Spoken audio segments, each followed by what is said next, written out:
आज प्रभु यीशु हमें बेईमान कारिंदा का दृष्टांत सुनाते हैं।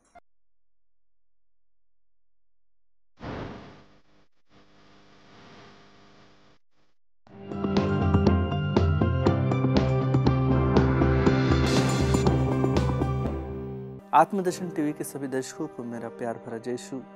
आज हम मनन चिंतन करेंगे संत लूकस का सुसमाचार अध्याय 16 पद संख्याएं 1 से लेकर 8 तक। आज के सुसमाचार में हम विशेष रूप से एक बेईमान कारिंदा के बारे में सुनते हैं। ईसा ने अपने शिष्यों से यह भी कहा, किसी धनवान का एक कारिंदा था। लोगों ने उसके पास जाकर कारिंदा पर यह दोष लगाया कि वह आपकी संपत्ति उड़ा रहा है। इस पर स्वामी ने उसे बुलाकर कहा, यह मैं तुम्हारे विषय में क्या सुन रहा हूँ? अपनी कारिंदगी का हिसाब दो, क्योंकि तुम अब से कारिंदा नहीं रह सकते। तब कारिंदा ने मन ही मन यह कहा, मैं क्या करूँ? मेरा स्वामी मुझे कारीगरी से हटा रहा है। मिट्टी खोदने का मुझ में बल नहीं, भीख मांगने में मुझे लज्जा आती है। हाँ, अब समझ में आया कि मुझे क्या करना चाहिए, जिससे कारीगरी से हटाए जाने के बाद लोग अपने घरों में स्वागत करें। उसने अपने मालिक के कर्जदार को एक एक कर बुलाकर पहले से कहा, तुम पर मेरे स्वामी का कितना ऋण है? उसने उत्तर दिया, 100 मन तेल। कारिंदा ने कहा, अपना रुक्का लो और बैठकर जल्दी 50 लिख दो। फिर उसने दूसरे से कहा, तुम पर कितना ऋण है? उसने कहा, 100 मन गेहूं। कारिंदा ने उससे कहा, अपना रुक्का लो और 80 लिख दो। स्वामी ने बेईमान कारिंदा को इसलिए सराहा कि उसने चतुराई से काम किया, क्योंकि इस संसार के संतान आपसी लेन देन में ज्योति की संतान से अधिक चतुर है। जी हाँ, कृष्ण प्रिय भाई और बहनों, हम इस कारिंदा का व्यवहार देखते हैं कि किस प्रकार से इसने चतुराई से कार्य किया। जब इसे समझ में आया कि विपत्ति इस पर आन पड़ी है, तो इसने बहुत ही चतुराई से कार्य किया।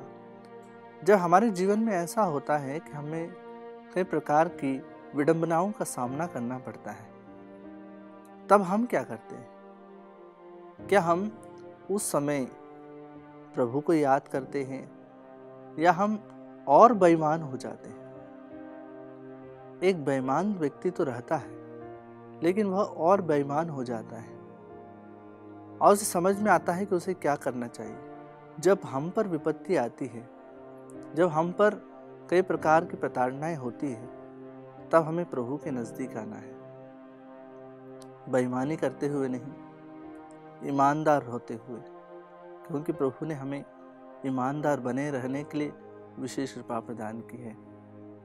जहाँ भी क्रिस्ती धर्म का कोई भी व्यक्ति कार्य करता है, लोग उसकी ईमानदारी पर कभी भी प्रश्न चिन्ह नहीं लगाते हैं, क्योंकि वे जानते हैं कि यह ईमानदार व्यक्ति है।